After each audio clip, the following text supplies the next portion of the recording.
Hey guys, welcome back to our channel Community Nepal. So in this video we are going to understand about the JavaScript DOM. JavaScript DOM भनेको चाहिँ के हो हैन, document object model भनेको के हो भन्ने कुरा चाहिँ हामी यस भिडियोमा चाहिँ कभर गर्नेछौं. So W3C document object model is a platform and language neutral interface that allows programs and scripts to be dynamically access and update the content, structure and style of a document. Suppose हामीसँग चाहिँ HTML डकुमेन्टहरु हुन्छ हैन, HTML ट्यागहरु हुन्छ, हामीसँग क्लासहरु हुन्छ, आइडीहरु हुन्छ.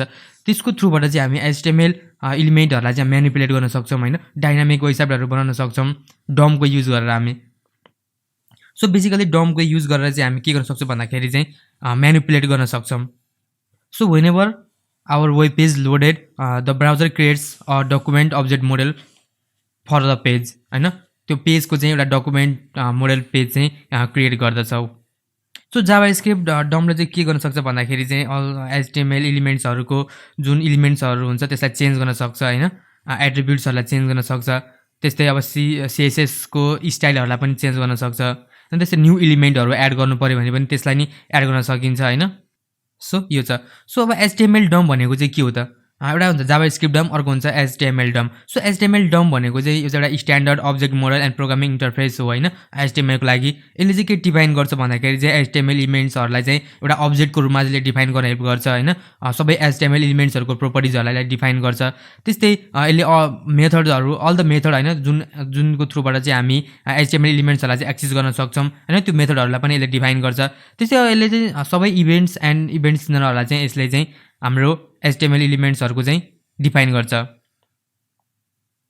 So अर्को word भन्नुपर्दाखेरि चाहिँ JavaScript DOM र HTML DOM भनेको चाहिँ एउटै हो हैन, र यसको मेन काम भनेको चाहिँ टु चेन्ज हैन, add or update the content हो हैन. हाम्रो जुन एलिमेन्ट्सहरु हुन्छ त्यसलाई चाहिँ अपडेट गर्ने काम र डायनामिक वेबसाइट बनाउने काम चाहिँ हामी JavaScript DOM बाट चाहिँ गर्न सक्छौं. सो नेक्स्ट सेक्सनमा चाहिँ हामी चाहिँ HTML DOM tree of objects हेरौँ है त. सबभन्दा सुरुमा मैले भनेको छु जब ब्राउजर लोड हुन्छ तब चाहिँ ब्राउजरले चाहिँ हाम्रो लागि चाहिँ DOM HTML हाम्रो चाहिँ DOM बनाउँछ है, डकुमेन्ट अब्जेक्ट मोडल बनाउँछ. र यसको चाहिँ के हुन्छ भन्दाखेरि चाहिँ सबभन्दा सुरुमा डकुमेन्ट हुन्छ, त्यसपछि रुट एलिमेन्ट हुन्छ हैन, त्यसपछि रुट एलिमेन्ट पछि चाहिँ जुन हाम्रो HTML हुन्छ त्यसपछिको अरु सबै हेड बडी भनेको चाहिँ यसको चाइल्ड हुन्छ, चाइल्ड नोडहरु हुन्छ. त्यस्तै अब हेडको पनि चाइल्ड नोड हाम्रो टाइटल हुन्छ, as you can see in the video हैन, टाइटल हुन्छ. त्यस्तै अब टाइटलको माई टाइटल हुन सक्छ.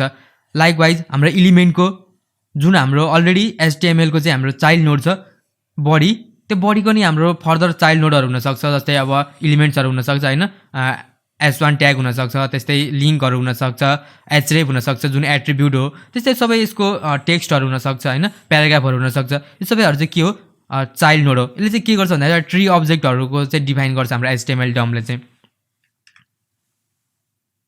सो लाइकवाइज हामीसँग चाहिँ अब JavaScript DOM को चाहिँ मेथड्सहरु हुन्छ हैन, कसरी चाहिँ यसलाई चाहिँ म्यानिपुलेट गर्ने हैन, हाम्रो HTML एलिमेन्ट्सहरुलाई चाहिँ कसरी म्यानिपुलेट गर्न सकिन्छ भन्ने कुरा हो. So likewise as you can see in the video हामीसँग चाहिँ एउटा एक्जाम्पलको लागि चाहिँ एउटा सपोज मैले यहाँ के गरेको छु document.get element by id गरेर चाहिँ डेमो गरेर गएको छु र यसमा चाहिँ इनर HTML चाहिँ मैले एप्लाई गरेको छु.